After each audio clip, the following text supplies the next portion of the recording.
Welcome to our series, How to Pray. Today we're going to speak about the question, how do I prevent my mind from wandering during prayer? The Rambam explains the secret and explains the key to prayer is understanding. I would like to suggest there are two things that we really need to focus on. We need to understand the words, and we need to understand our purpose in prayer. And maybe we can add a third. We have to understand how all those words and the parts of the prayers fit together to achieve that purpose.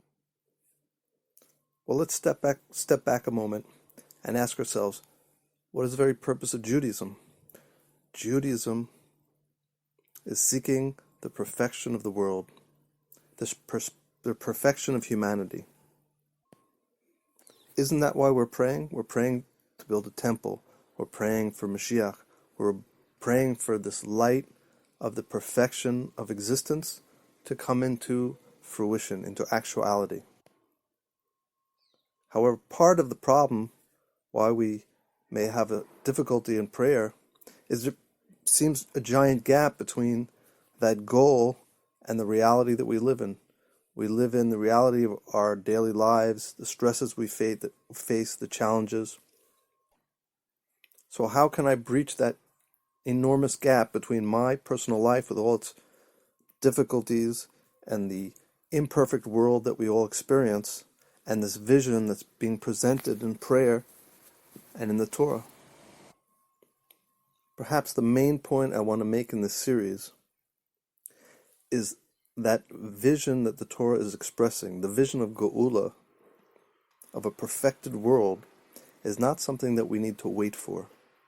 It's not something that's beyond our imagination and beyond our experience.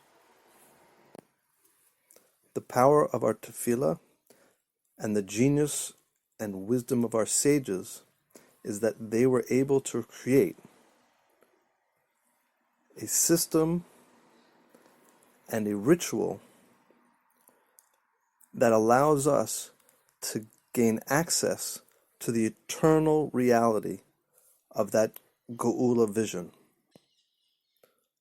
Geula and the light of the perfection of creation is not something that we have to wait for. It's not something that has to come into birth sometime in the future. It's something that exists eternally. We know that from the sages who teach us that original ore of creation, Hashem stored away for the world to come. But that world to come is not something that exists in the future. That's something that exists in the eternal present. And all our activity in the religion of Judaism, all the celebration of our festivals, celebration of Shabbat, is the opportunity to participate in that light.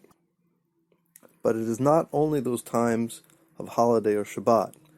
Every moment we are engaged with the Torah and with brachot or tefillah, we have the opportunity to enter into that experience of that light to some degree.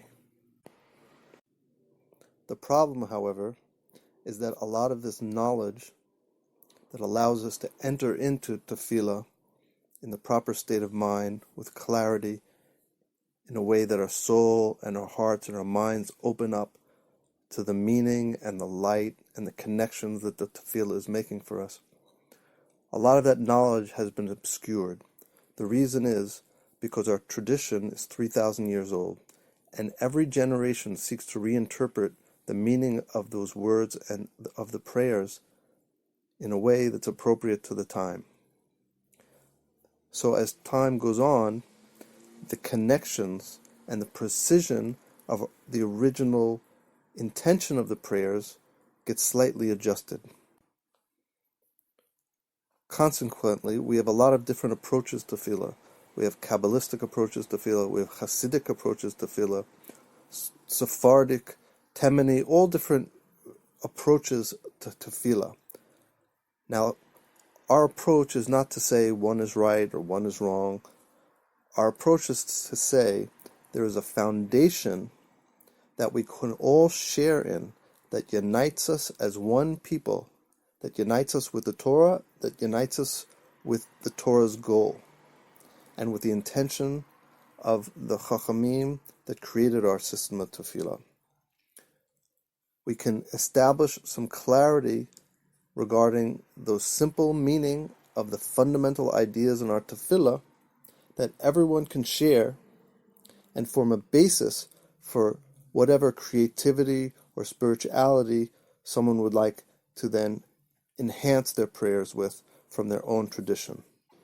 So our goal in this series is to show you that your daily ritual of prayer and saying blessings can be very precise, can be very clear, so that when you have that kind of understanding, your kavanah, your focus, your concentration becomes very natural and allows you to open to very powerful and profound states of mind where you feel much closer to the creator of our world and his beautiful vision for humanity.